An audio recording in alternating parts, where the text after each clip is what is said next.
Hello, my name is Kate, and welcome to the local history of Northern Kentucky on our YouTube channel.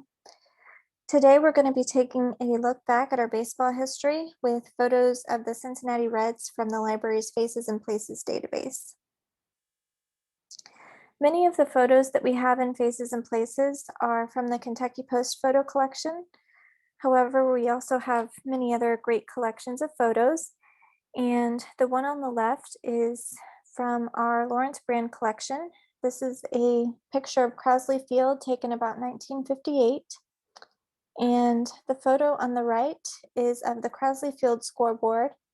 And pictured there at the bottom is Larry Lubbers, and he had purchased the scoreboard and was planning to reconstruct it on his Boone County farm. This is another photo from the Lawrence Brand collection, also taken of Crossley Field about 1958. And it's a little bit hard to see on this image here, but if you zoom into it on the database, you can see that there are some players in the field and people in the stands. Louise Matlock is pictured here, and she was the public relations manager for the Greater Cincinnati Airport. And she was putting out a welcome sign for the Reds in front of the American Airlines counter. 14-year-old Reds fan Barbara Smith of Lakeside Park is pictured here as she was meeting Johnny Bench at Riverfront Stadium. And there at the top is the Kentucky Post article that accompanied the photo. And this was a bit before the World Series was set to begin in 1970. Doug Capilla was a pitcher for the Reds for 2 seasons from 1977 until 1979. And this is a photo of Doug, his wife Leslie, and their daughter Courtney. And this photo was taken in August of 1979. The article states that Leslie wanted one thing for her 25th birthday, and that was for Doug to win tonight. And that was what happened, and Capilla was credited with an 11-4 win against the New York Mets.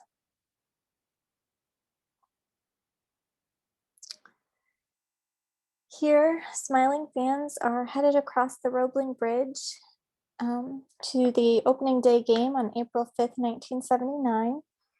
And the fans are Perry Bodkin of Ludlow and Julie and Joe Wheatley of Covington. And that photo is the one that came from our Faces and Places database. And the photo there at the bottom is the one that was selected to be printed in the Kentucky Post the next day. And it shows fans headed back home across the Roebling Bridge after the game was cut short at 8 innings due to rain. And this is an undated photo of a boy with third baseman Ray Knight. Ray Knight's major league debut was in 1974, and he spent a couple of seasons with the AAA Indianapolis Indians, and he returned to the major leagues in 1977, where he remained a Red until 1981.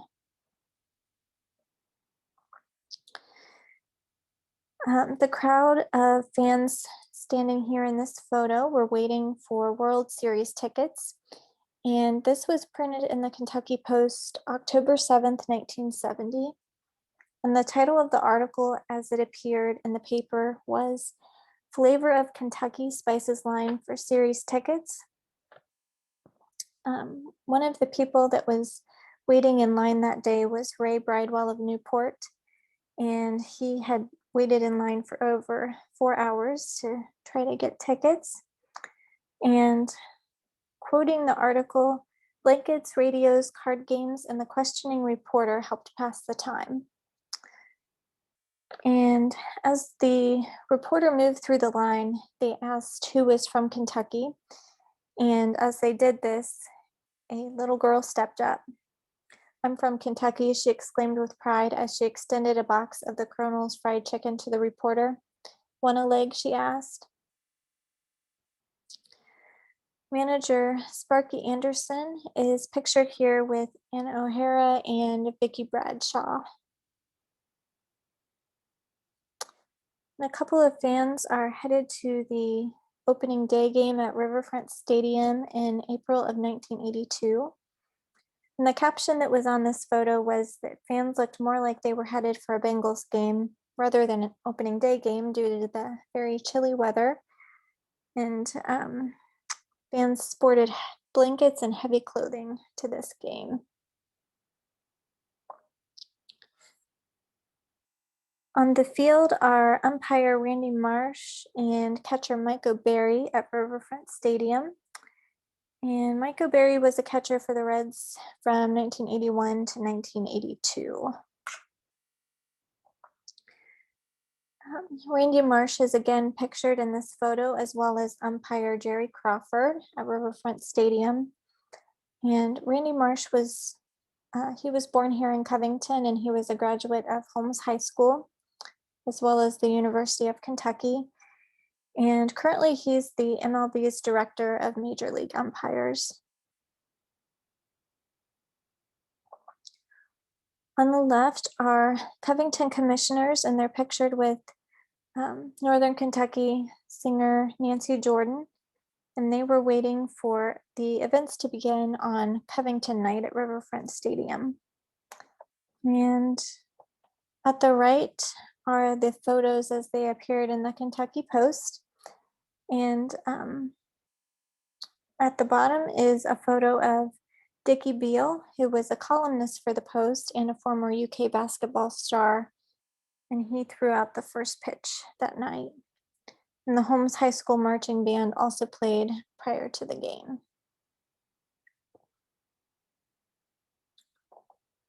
On September 25th, 1990, the Reds played the Atlanta Braves. And pictured on the right is Dave Justice, who graduated from Covington Latin School. And he's pictured with Father Ed Hale, or Haley, I'm not sure how to pronounce his name. And he was Justice's former high school coach. Father Hale worked at Covington Latin School, and he ran the athletic department before he became headmaster there. Dave Justice treated 500 students, parents, faculty, alumni, and his family to the game, and he hit a grand slam home run along with 2 singles, a walk, and 4 runs batted in, according to the article. And Father Hale was quoted as saying, "The kid can really play the game. He's giving us a show tonight." Here is a photo of Reds owner Marge Schott's dog, Shotzi, who came to the airport to say goodbye to the team and wish them good luck as they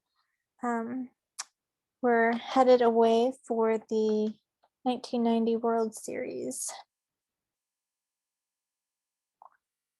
On the left here are Delta Airlines employees who were awaiting the return of the Reds as the 1990 World Champions. And crowds of people were gathered outside the airport to welcome the team home. And the fans stood at a chain link fence in anticipation, holding signs welcoming the team home. And according to the Kentucky Post article, the Reds were due home at 9:56 p.m. and cheers erupted each time a light from a TV camera scanned the crowd. And pictured on the right is a 3-year-old Reds fan who was from North Bend, holding his ears from the loud cheers. And the article goes on to say that at 9:55, a TWA tail fin appeared above a row of parked planes and airport vehicles, and the roar of fans began. Reds owner Marge Schott, equipment manager Bernie Stowe, and manager Lou Piniella were the first off the plane. And a 5-year-old fan from Erlanger was most excited to see Chris Sabo. Many fans were able to get autographs, including maintenance worker Bob Worthington, who got pitcher Tom Browning's autograph, and he also got pictures of Sabo, Barry Larkin, pitcher Rob Dibble, and catcher Joe Oliver. And Tom Browning said that he was glad to be home as he had a newborn son waiting for him in Edgewood. And when getting off the plane, Lou Piniella said, "These Cincinnati fans are something special." This is a photo of Fort Wright resident Bill Wortman. And at the time of this photo, he was 83 years old, and he was looking forward to attending his 66th opening day game. At this game, the Reds played San Diego, and Bill Wortman sat in seat number 107 in the Reds section of Riverfront Stadium. He said that he'd seen it all. He remembered Reds games in the opening day games in the rain, snow, and sunshine. And he also recalled games that he had attended at Redland Field, which was later known as Crossley Field. Thank you for watching. If you have any questions, please give us a call at the local history and genealogy department at 859-962-4070, or send us an email at history@kentonlibrary.org. And to view more photos of Northern Kentucky, please visit our Faces and Places database at facesandplaces.kentonlibrary.org. Thank you.